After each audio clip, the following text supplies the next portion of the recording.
Hi folks, you're listening to episode 34 of the Physical Education Podcast. Today I had Danny Greeves of Danny Greeves Coaching. He is a physiotherapist by training who has through his own personal experiences and his own search for a solution, has gone down the path of understanding and learning about the mind and learning about thoughts and emotions and how they have a physical manifestation in the body.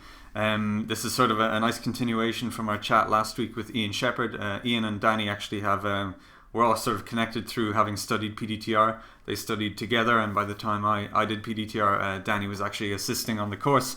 So we have a similar background there, but also we've gone in different directions that are connected in some ways. But I think it's a really nice illustration of how, I talk about this all the time, but there are tons and tons of different therapies and they all seem to work for some people, but some of it is just your personal experience and how you make that work for you.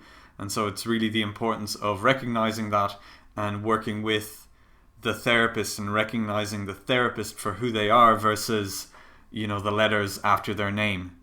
Because, Danny Greeves, you could say he's a physio, but he doesn't work as the average physio now.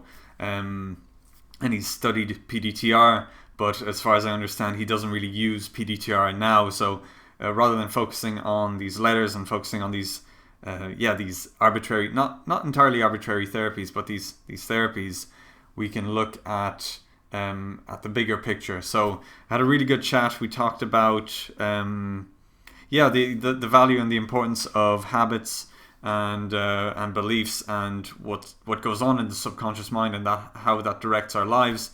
We delved into the distinction between the brain and the mind. We only dipped our toes in that because that's a rabbit hole of quantum physics that I don't fully understand. But yeah, in any case, there was a lot of food for thought, a lot of information to start expanding your mind and start considering things in a wider context. So I had a really good time. It was a really good chat. Check it out. You're gonna love it. You're gonna love it. So I'll see you at the end. Enjoy it. Welcome to the show, Danny. How are you? How are things? I'm very well, thank you. Thank you very much for having me. I'm really excited to be here and to have a bit of a chat with you. Me too. It's really exciting. So last week I had Ian Shepherd on, who has, I think, a similar background to you. And these past couple of weeks, the theme is going to be more the emotional side of pain and of health issues. So to get us going, could you give us a bit of a background as to what you do and how you came to do what you do? Of course. So my actual background is as a physio. So I qualified as a physio in 2006, and probably for near 8-9 years, I was very much just the mechanical model, just working with the joints, the tissues, and that was all that I was interested in. And then as I started learning more about more neurological techniques, so like PDTR, which I'm sure you've chatted quite a bit about. Yep. And it was through that just at the end of one of the modules, we started to cover a little bit around emotions. Yep. And it was at that point that I realized that I had some emotional connections to the shoulder pain that I'd had for about 3 years. And I treated it with all sorts of different stuff and nothing shifted it. And PDTR was the first thing that just shed a little bit of light that it might have an emotional connection. Yeah. And it was at that same time that through a friend, David McGettigan, I was put in contact with Matt Hudson, who runs in England the Body Mind Workers. And I had a couple of sessions with him to start with. And within a very small amount of time, there was a really significant shift, both in how I was feeling and in my life. And then from there, I was I want to know more about it. Yeah. So then I'd start to learn more about the emotional side. And as time's gone on, I've left the body part and now work with the mind part. Okay. And so your day-to-day work is very much, it's entirely focused on the mind aspect of things. Yeah. So that's where my energy goes. Sure. And what is the average condition that you treat, the people that you see day to day in clinic? What sorts of conditions do you treat? So probably most commonly it's issues around anxiety or low confidence, low self-esteem. Generally people who are dissatisfied with the way they're feeling or the way that their life is going, and they know they want to make some change, but they don't really know how to do it. Okay. So that's where sort of I'll generally come into contact with them. Sure. For some people, I'll also, if they have like a chronic pain, then I also work around sort of chronic pain conditions as well, but not quite as much. Okay. And this is something that I'm very concerned with, is the sort of getting across the value and the importance of addressing emotions and thoughts in the mind as regards to pain, because we have, people are beginning to understand that pain is multifactorial, but there's still this sort of taboo, this unease, this resistance when it comes to acknowledging the importance of thoughts and the mind on pain issues. Yeah. For someone who comes into you and who is maybe more in that musculoskeletal mindset, and supposing they've had pain for a long time, they've chronic pain, so the average listener of this show will be the kind of person who's tried everything, they've done all the things they're supposed to do, but they're just not getting better. So they've done all that. How would you sort of bridge that gap? How do you present the relevance, potential relevance of thoughts and emotions, and how they can influence the physical body? Yeah, okay, excellent.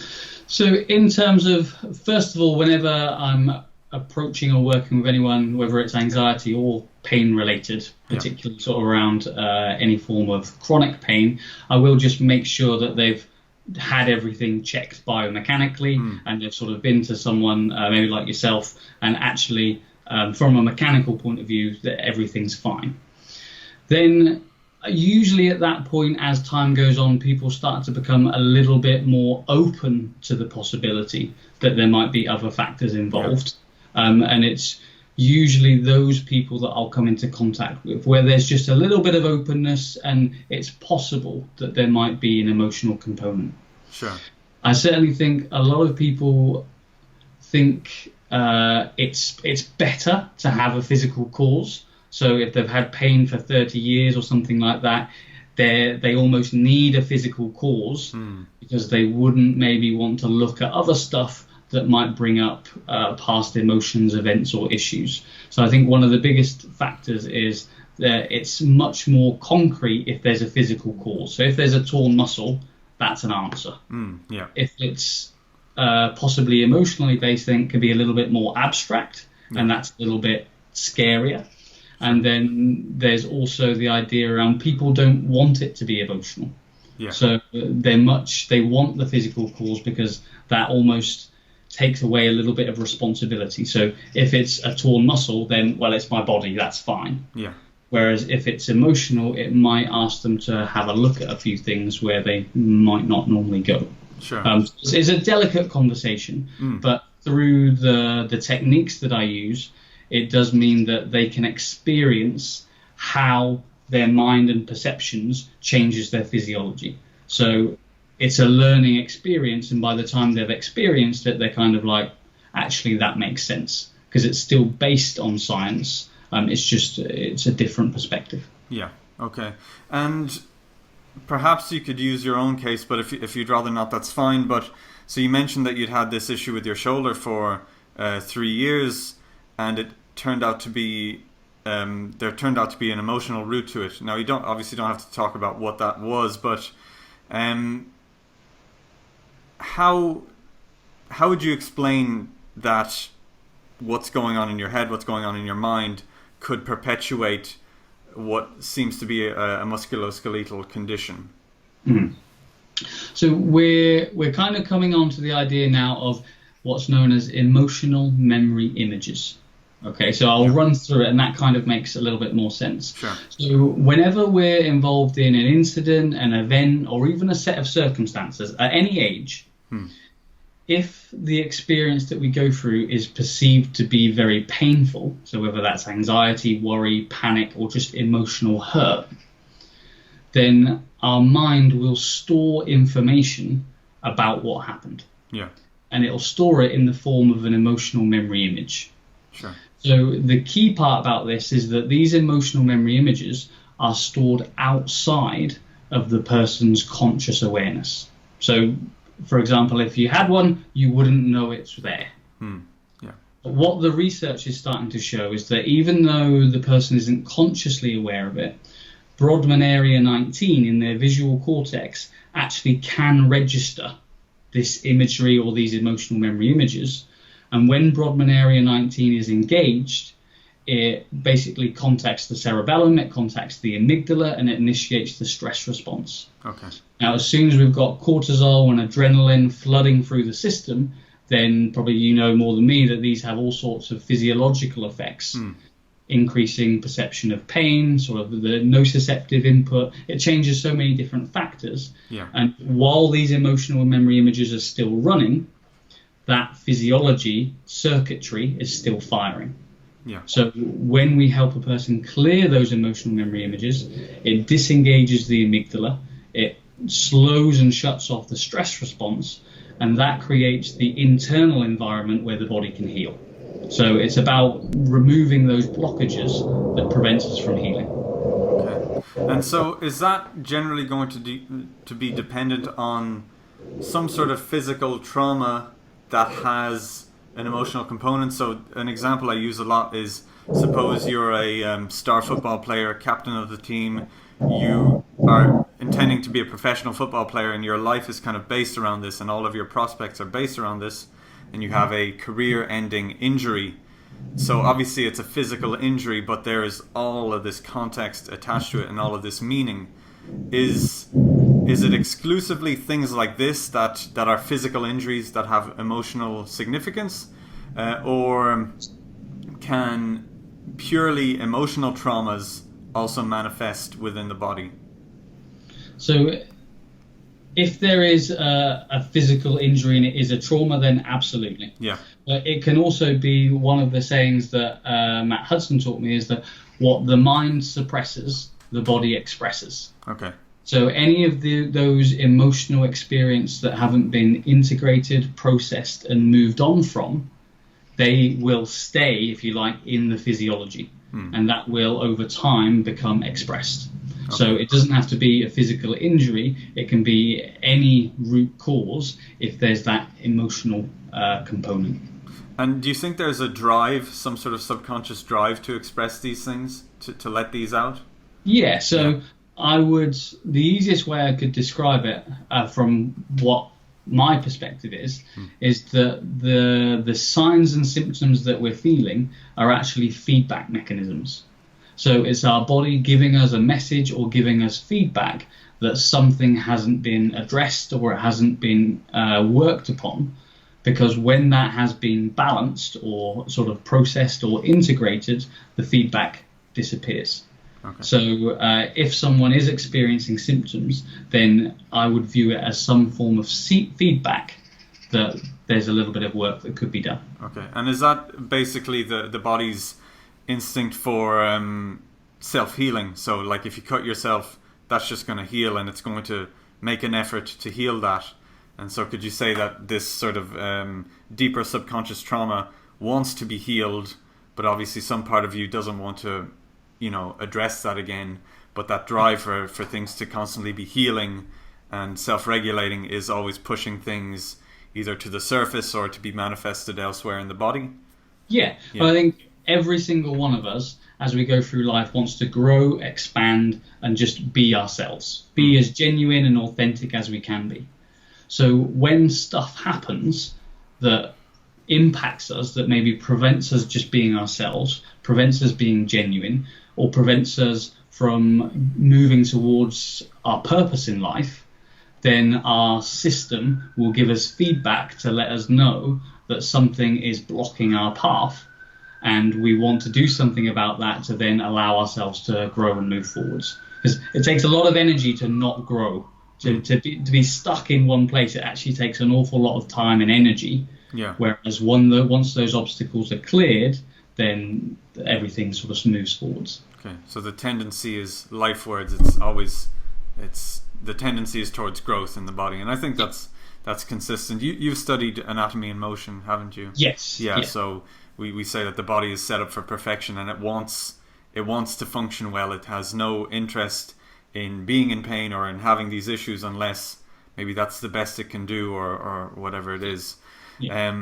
And so going back a bit, you mentioned, so you'd studied PDTR, and PDTR does address emotions to some extent, but you eventually went for the Hudson Mind Process. Is there something that sets the Hudson Mind Process, sets it apart from other therapies? Or is it something that just kind of suits you and suits your sort of view of the world, we'll say? Well, I would certainly say from the experiences that I've had on the courses and through learning about it, it certainly does resonate with me in the way that I like to view life and how the mind works. Sure. But from more of a technical perspective, there are sort of 2 or 3 main components of it, which I just think maybe not separates it from anything else, but certainly means that it's one of the most effective things out there. Yeah. A couple of those is that the impact of these emotional memory images, and because of the way that the process works, it doesn't require me to ask the client what their story is, the details of any traumas. It doesn't require the client to go into that sort of stuff. So we both can keep sort of details private, but still get profound changes. So I think that's one of the biggest impacts. Yeah. And also, it's the way it's designed. It's not designed to be a heavy negative session. Yeah. One of the sort of the main principles is that actually adjusting your chemistry and bringing humor into a situation actually allows change to happen much more easily.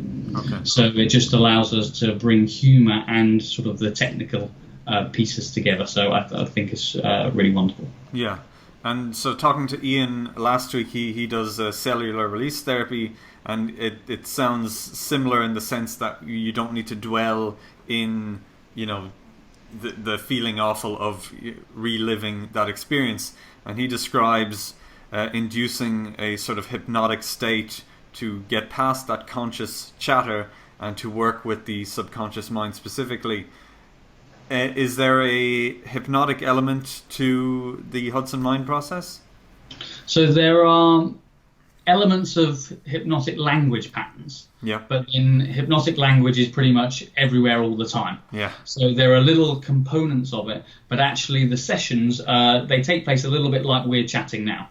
So the client is fully awake, alert, focused, and my main aim really is to help them learn more about how their mind works, but also to let them know that there's so much more going on that they could be aware of that they're not currently. Sure. So it's helping them expand their awareness and helping them to direct and utilize their subconscious mind to change their perceptions and their physiology. Okay. So it's much more conversational rather than sort of trance-like. And could you give maybe a bit of a hypothetical example of, say I'm this football player who's had his career ended, and there's an emotional component to my pain. How might you address that without dwelling on reliving the injury and reliving the fact that my life has been disrupted by this injury? Yeah. So there's maybe a couple of approaches that we could, there's millions of approaches we could take, but a couple we could go into is commonly if someone has experienced a traumatic injury, then from the emotional memory image perspective, what's often the case is that they'll either have an image or they'll have like a little movie clip in their mind of when the injury happened. Yeah.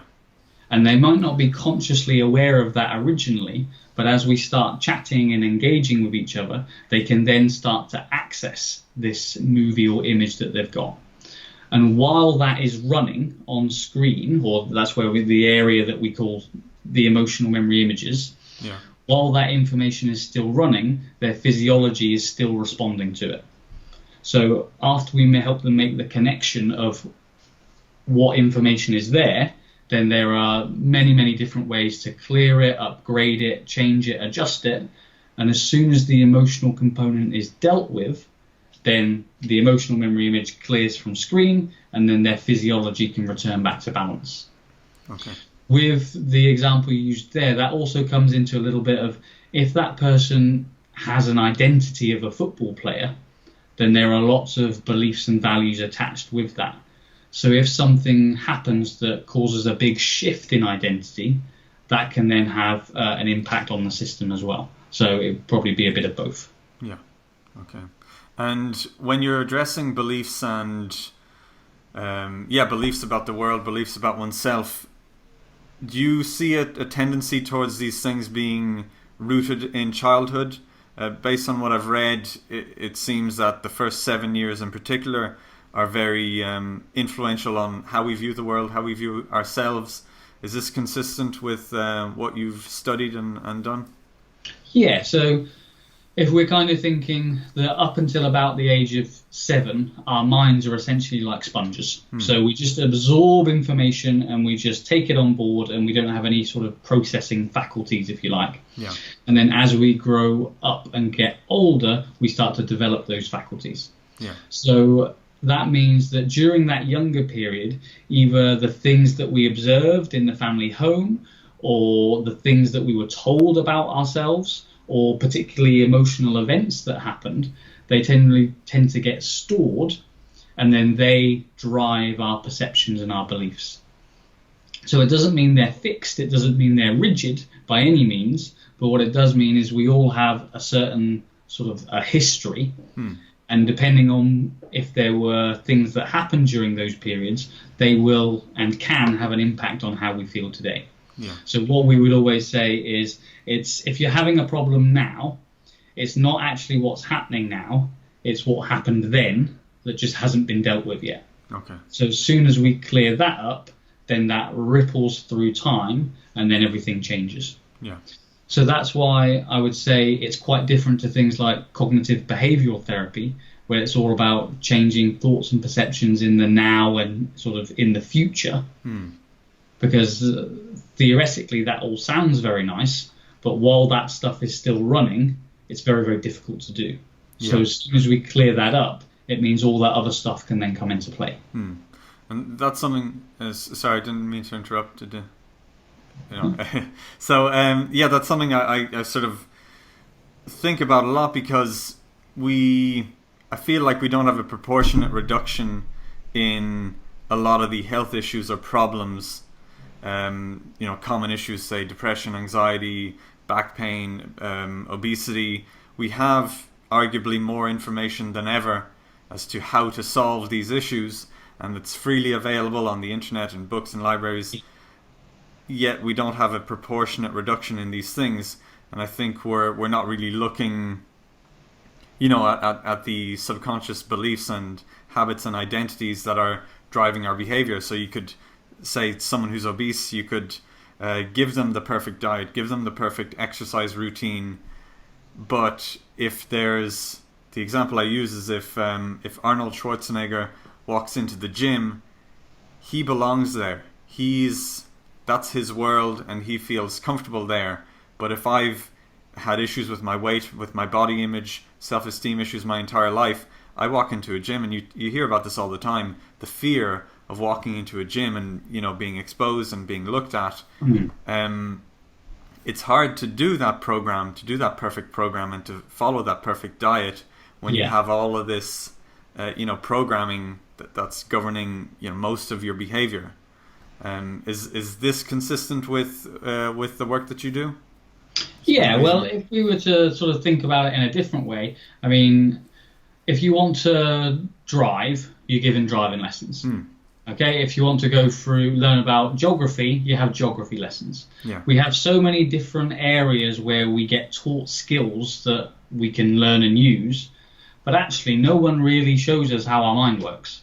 No one actually from an early age gives us tools, strategies, and the knowledge to actually understand how this vehicle works. So then as we go through life, we come into all different sorts of challenges, and unless we've learnt about ourselves, learnt about tools of how to deal with things, and actually have the flexibility to deal with stuff, then we tend to bump into problems. Yeah. So until we get that knowledge and awareness out there to help people learn that actually they can control this amazing system of theirs, then I think the problems will still keep happening. Yeah. Because what we tend to do is support and manage things once they've gone wrong, but don't actually get to what's causing it. Okay. And you have a program, the mental fitness program. Is that essentially the idea behind that, is to teach someone how their mind works? Yeah, so it works just over 6 sessions. So the first block is 6 sessions. And the idea of that is that not only do you get tools and strategies to learn about how your mind works, but we actually help introduce you to these emotional memory images. Yeah. So if there is stuff that has happened, we can help you clear those. And the idea is that by the time you finish the program, you have a better understanding about who you are, better understanding about how your mind works. Your mind is clearer to allow you to make better and wiser decisions.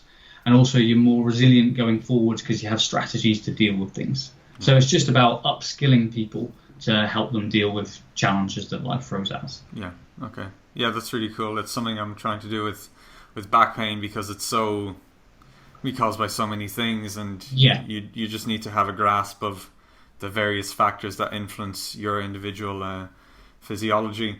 We'll actually maybe touch on that more towards the end as we talk about sort of practical steps. But going back a bit, we talked a bit about the family aspect of things, and looking at the Hudson Mind Process website and the curriculum for the training that you've done, it seems to spend a bit of time on family dynamics. Could you talk a bit about the influence of the family structure and I suppose parenting and upbringing?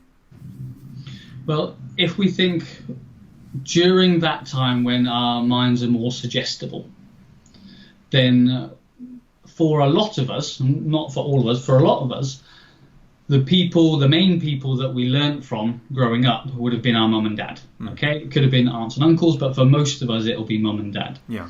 So that means not only do we learn sort of how mum and dad behave, but we also learn and watch how they communicate. Yeah. And it's not just the words that are said, it's the things that we observe and then things that we make meanings about. So a big emphasis is that there's never any blame on anyone. So there's never any blame, oh, it's mum's fault or it's dad's fault. All we're having people realize is that pretty much everyone is doing the best they can with the information that they have. And stuff happened a while ago that we made meanings out of. Okay. So when we can loosen it, adjust it, add in different possibilities, all we're doing is diluting those feelings. So when they might be really intense, when we start to bring a bit of flexibility, a bit of adaptability in there, those feelings start to dilute. And as it dilutes, the problem just tends to disappear.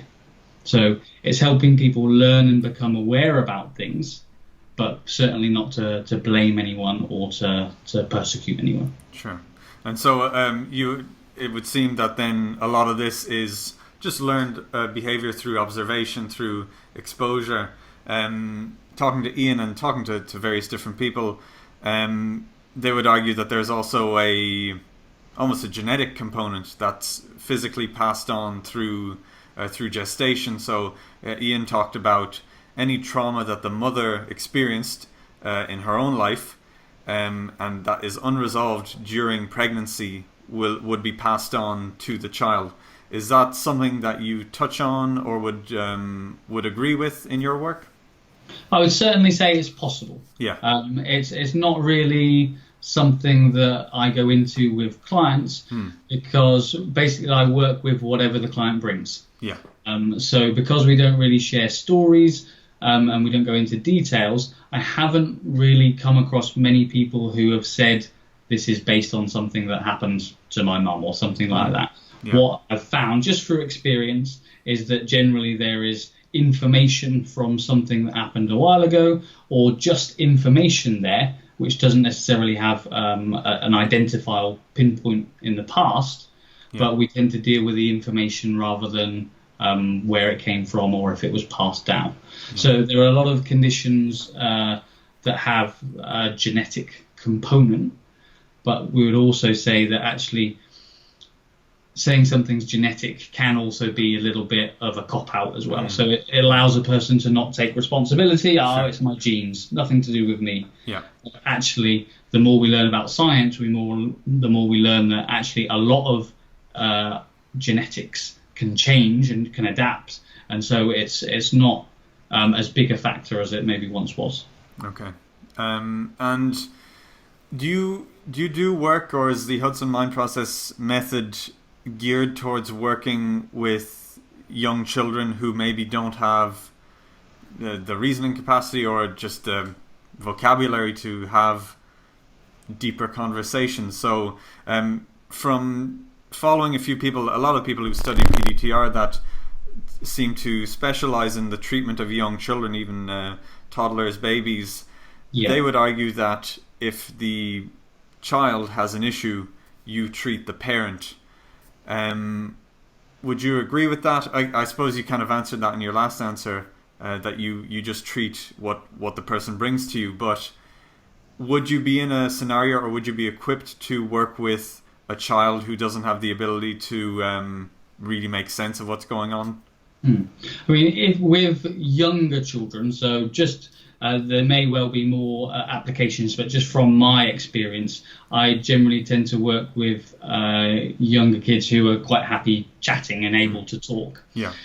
If they are on the younger side, then very commonly there'll be a parental aspect as well, because a lot of the time we can think of it as a couple of ways. You could think of the child as like a thermometer of what's going on in the family. Okay. So quite often the child will express symptoms based on what's happening in the family, and then also a lot of the time they may just learn it from mum and dad. So if, for example, mum is extremely anxious a lot of the time, and the child spends a lot of time with mum, it's reasonable that the child may learn some of those behaviours.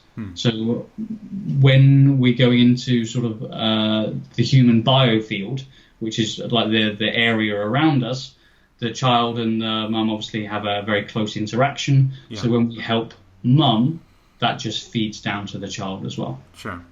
So it'll be a bit of both. Yeah. And could you maybe define the human biofield and its relevance? Yeah, so when we're talking about the human biofield, we're basically talking about the energy field that we have around us.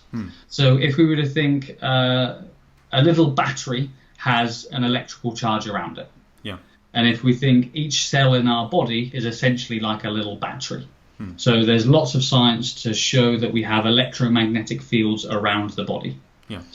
So what the Hudson Mind theory goes into is he suggests, and obviously my experience backs it up, that these emotional memory images are stored within the biofield. Okay. So although the person isn't conscious of them, they're in this area around them, and the person can become conscious with them with the right questions and the right guidance. Yeah. So I think from a research point of view, we'd have to be a little bit careful in terms of what is and what isn't happening, because there's lots of articles and research on the biofield, but in terms of like cold hard facts, then probably the evidence isn't as strong. Sure. So that's worth considering. Okay. And is this related to, the Hudson Mind Process website discusses it, well, it doesn't really delve into it, but presents the idea of the mind being separate from the brain, and it's something I've, as I try and learn about consciousness, is something that comes up a lot. It's this idea that the brain, the argument would be that the brain is essentially a receiver, sort of like your television, but the channels and all the information comes from the mind, and that is, it's not stored within your physical body. It's that biofield and beyond. Yeah. Do you agree that there's a distinction between the brain and the mind? Absolutely.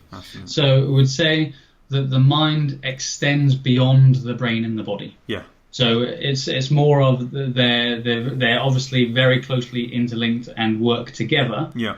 But the mind expands greater than the boundaries of the brain. So there's a few different theories. One theory that I do like is that the brain is essentially an organ that helps move us forwards to experiencing the things that we love and our purpose in life. Okay. And our brain is geared up to help us go that way, and our mind just extends beyond that, and anything that happens in this area will change and dictate what happens in the brain. Okay. So like we mentioned with the emotional memory images, a lot of people trying to make a change after the stress response has happened. Even if it's very, very early on, by that point, the stress response has already been initiated. And what we're saying is these emotional memory images are the information that does the initiation. So when we change something here, that then trickles down and changes what happens in the brain. So absolutely distinction. And would you say that the human biofield is part of the mind, or are they technically distinct things? Yeah, I would say that our biofield is an expansion of us, and that is part of our mind. And would you place any value in the idea of a collective unconscious mind that connects all people? Yeah. So if we're moving more towards sort of like quantum entanglement and sort of basically everyone is connected with everyone else, without going down the quantum rabbit hole, because I know that's a big off-putter for a lot of people. But if we think about what we're actually composed of, where we came from, then there is certainly a plausible theory that we all come from the same stuff and we're all entangled with one another. An example that is commonly used is that you've probably had this experience yourself, is that at some point in time you've gone to ring someone and then they ring you at the very same time. Yeah. So it's little things like that, but that happens quite a lot. So then it's like what's really happening there. And there's quite a lot of research that looks into non-local communication. Yeah. So from my perspective, I would say that there is a hive mind, if you like, or there is a collective unconscious. Yeah. And is that something you've learned through the Hudson Mind Process, or is that further study outside of that? I think it definitely started with Hudson's work, and then sort of I've just branched out, and there's so much information out there. I can just dabble away. Yeah, we'll have to share notes, because I'm going down that rabbit hole recently. Oh, lovely. Yeah. Okay, so we can sort of shift gears a bit and sort of think. So someone listening to this is, they're in pain, they're dealing with stress, dealing with anxiety, whatever it is. Are there practical steps? So obviously you have the expertise, the hypnotic language, the processes to work in that way, but are there steps that people can take to begin to do this kind of work for themselves, or something resembling this kind of work? So because the information in those emotional memory images is stored outside a person's awareness, that part is very difficult to do by yourself. That's generally why we need a little bit of help. Yeah. In terms of practical steps that people can do, the biggest one, the point that I usually start with, is the importance of language. Yeah. So, for example, if someone is struggling with chronic pain, or if they're struggling with anxiety, or if they're struggling with things like depression, one of the issues that causes the most turmoil and causes negative thoughts to spiral and spiral and spiral is because they'll be asking themselves why questions. So why is this still happening? Why hasn't it changed yet? Why do I still feel this way? And whenever we ask ourselves why questions, generally our mind will serve up all the negative alternatives. So we get a plethora of different options. But also these negative options usually come with blame and judgment. So what happens is we're asking ourselves a why question, which creates a negative internal chemistry, and then it just keeps spinning, and it keeps spinning, and it keeps spinning. So I would certainly encourage, if anyone is struggling, have a check-in, because there's almost certainly some why questions going on.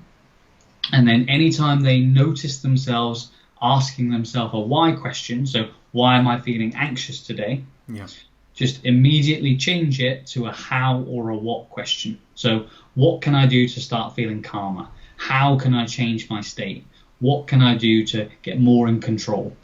And when we move away from why and into how and what, we start to move towards solutions.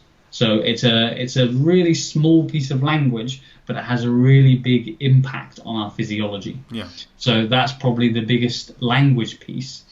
The other side of it is when we're experiencing chronic pain, anxiety, depression, we tend to be very aware of all the negatives, so the disadvantages, and we tend to think there aren't any advantages. So what I often get people to do, and it can be a little bit challenging, but actually every action that we take, every behavior that we do has both a combination of positives and negatives. So if someone's experiencing chronic pain, there will be benefits to that.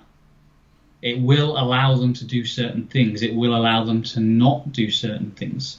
And actually uncovering some of the benefits so we get more of a balanced perspective actually then allows the physiology to return to balance as well.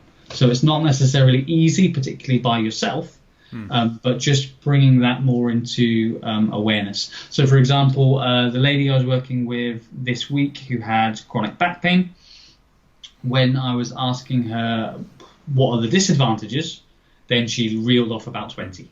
Yeah. I'm like, okay, you know them quite well. What are the advantages or what benefits do you get from having chronic pain? And then for a good 5 minutes, it was, there aren't any. It's all awful. It's just, there aren't any. And as we kept probing, what we realized is actually she got support from her family and brother, who she didn't have a relationship with before, and she really values that. She's closer to the people at work. She doesn't have to do certain tasks she doesn't like. She gets help with her family. And we actually got to about 20 different benefits. And by the time we'd uncovered those, she was still in the point of negatives and positives, but it had taken away a lot of the charge she had around what she was feeling. Yeah. So that's something that you could experiment with. Okay.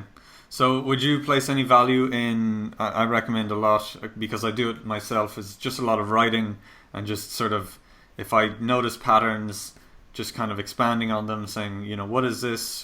What is my language? How could it be different? How could I change it? Would you place any value in something like a writing therapy and journaling and just sort of self-exploration? I think a lot of people find journaling very helpful, and there is I think quite a bit of research behind saying that it does help. The important bit would just be in terms of what type of language they're using. So if it's a self-exploration into why I'm not feeling well, then basically we're just rubber stamping all the negative thoughts that we've just thought about. Sure. If it's the example that you used in terms of, right, how can I change this, or how can I make this a little bit different, then that's moving towards productive change. And then journaling is a way to self-reflect, to gain new insights. So absolutely. Okay, brilliant. So someone's listening to this, they're thinking, you know, this Danny guy, he knows what he's talking about. I think he can help me. Who is the kind of person that you are most geared towards helping? So maybe 2 or 3 different groups of people. Yep. So the first group of people, if you're struggling with anxiety, stress, if you're feeling a little bit low or a little bit depressed, then learning these tools can get you really in a proactive way to change the way you feel. If you're struggling with low self-esteem, low self-confidence, or struggling to express yourself, then again, learning these tools, going through this process can make a really profound difference in your life.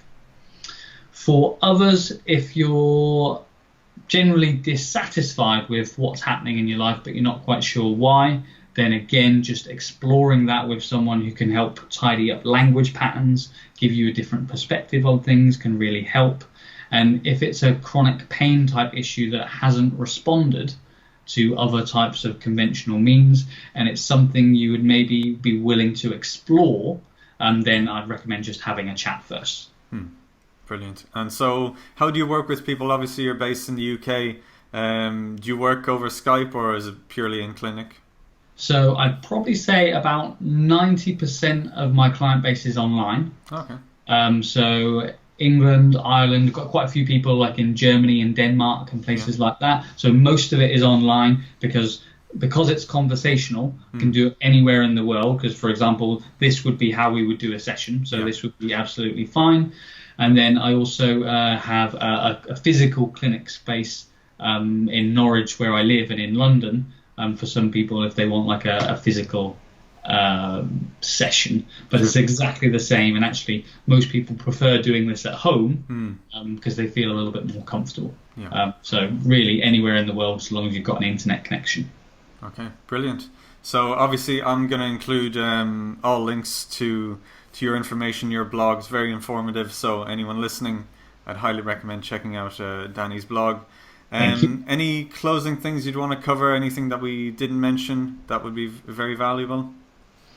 So I think in terms of how people are feeling at the moment, what I would encourage people to realize is that even though it may seem like it won't change, doing nothing will mean that it will.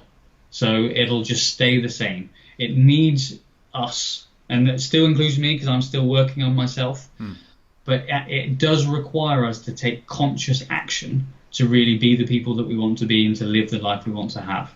If we coast along and decide to just put up with, then that's when things tend to just keep the way they are. So I would encourage, whether it's with me, whether it's with you, whether it's with anyone, but rather than just putting up with, to actually take some action.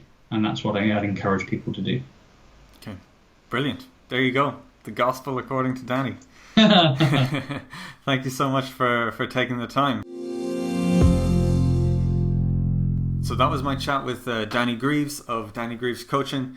I really hope you enjoyed it. I found it really, really, really thought-provoking. I think because, again, I think if you listen to this as well, in particular, the Ian Shepherd podcast from last week, it's a nice way of just sort of confronting the fact that there are different theories and there are different approaches that are valuable, and there are different insights that we can gain from different thought processes, and it doesn't necessarily make one better than the other. It just means that we need to consider the bigger picture, and we need to stop being so myopic in terms of thinking chiropractic or acupuncture or this, that and the other, and really sort of delving into the process and recognizing that the issues, I think that the issues that we're dealing with, pain, anxiety, stress, whatever it is, are deeply rooted in our identity and who we are, our thoughts, and then our thoughts, where do they come from, where are they molded, where are they fashioned, through our interactions with our family, through our interactions with our environment. And then this is more going back to Ian's podcast, but how that is shaped by our own parents' interactions and their experiences, and how that sort of ripples through time and through generations. And it's what I really like about Danny's method is that, as he talked about, you don't need to get bogged down in the specifics. You are working at a deep level. So he talked a bit about cognitive behavioral therapy, which is a very popular modern method of, I suppose, psychotherapy. And it's purely, as far as I understand, purely concerned with the now and the future. You're not delving in the past. You're just focusing on what you are now, who you are now, and how you can be different, and how you can be better. And that's good in terms of we don't have to dredge up the pain of the past, but there are still all of these unconscious or subconscious influences that are shaping our lives. And so what Danny presents through his work with the Hudson Mind Process is an opportunity to address those deeper subconscious influences on your behavior, on your habits, on your stress, on your physiology. He presents an opportunity to do that, to actually resolve the root cause, but again, without getting too bogged down in, reliving the trauma, which I think that's probably the biggest obstacle to this kind of work, is people, they don't want to acknowledge the past. And I understand that. Like I'm sort of happy to do it because this is what I do, and I'm really, really interested in it. And I do spend some time reliving things and kind of delving into that and just immersing myself in those thoughts and seeing how they ripple in my body, because for me it's an exploration. But for most people, I imagine, they don't want to do that, and I understand that is why we tend to ignore and shun that emotional and mental component to health issues and to pain. So if you're listening to this, presumably you've been in pain, you've been dealing with health issues for a while, and it's not getting better. Like I said last week, maybe this is the time to start considering the mental, emotional aspect of things. And I think the work of Danny is a really, really great opportunity to dip your toes into that and to start working in that way, but without having to, in that Freudian sense, get on a couch and cry about your mother or whatever it is. So I think it's really cool that folks like Danny and folks like Ian are bringing this kind of work to the world so that we can just make the world a better place. That's what it's about. That's what I talked about a few weeks ago. So yeah, I really hope you enjoyed it. I really enjoyed it. I think going forward, this type of content, this type of information, the mental, emotional, I think is where it's at. This is what we need to concern ourselves with, because look, we know how to mobilize a hip, we know how to, even breathing, I know I harp on about breathing, but I think that's kind of been covered. But the more mental, emotional side of things, and also presenting it in a way that you can delve into it without reliving the trauma, I think that's where we need to put our focus, because that's probably the next frontier, the area that hasn't really been mapped out and that's not commonly understood or accepted. So yeah, expect more of that. And if you're listening to this and you know someone who would be, or maybe it's yourself, you know a lot on this topic and you can discuss these things and present an alternative view of things, I would love to hear it. So please get in touch. But yeah, you can find Danny at dannygreevescoaching.com. You can contact him directly by emailing him at info@dannygreevescoaching.com. He is also on Facebook and Instagram. I'm pretty sure that's just Danny Greeves Coaching. But all the links are in the show notes.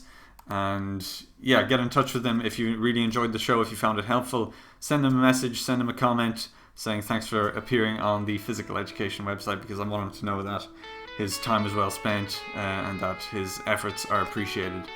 So I would appreciate it if you did that. So thank you so much for listening, and I will see you in the next episode. Have a great day. Thanks for listening to this episode of the Physical Education Podcast. If you're the kind of person who likes to help others, then share this with someone in need. If you found value in the information here, they will too. So please share this in whatever way you can. If you have any questions, you can email me directly at pa@thebackpaincoach.net. I may even use your question for a future podcast episode. If you'd like more information to help you overcome pain, be sure to follow The Back Pain Coach on Instagram, Facebook and YouTube, and to join my newsletter. The major turning points in my own recovery have come from changes in perception and through learning more about myself. I believe that we can help others by sharing information that expands their minds. Finally, I'd greatly appreciate if you could leave a positive review on iTunes or Stitcher so that others may find this information and you can play a positive role in their healing journey. Thanks again for listening.